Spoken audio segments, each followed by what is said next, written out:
Hello everyone! Today we're going to make Korean soybean paste stew, Doenjangjjigae. This is healthy, comforting, and absolutely delicious. I'm going to share my mom's secret recipe for that extra deep flavor. Here are the ingredients. Take a screenshot for later. You can easily find dried kelp and dried anchovies at any local Korean market. Make sure to remove the head and guts from the anchovies to avoid a bitter taste. If you don't have kelp or anchovies, you can skip them. Here are some optional ingredients. If you're adding tofu, you might want to use a bit less potato. Add chili peppers based on your spice tolerance. If you skip the anchovies, add mushrooms instead. It makes it even better.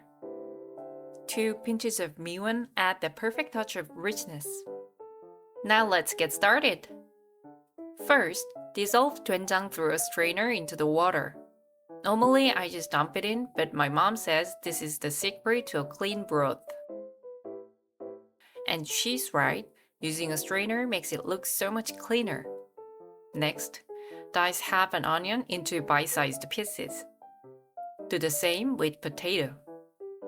My dad loves big chunks, so she cut them a bit larger this time. Dice the Korean zucchini as well.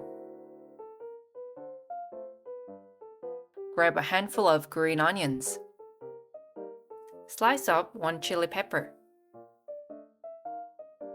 Now, add 1 piece of dried kelp and the cleaned anchovies into doenjang water and bring it to a boil.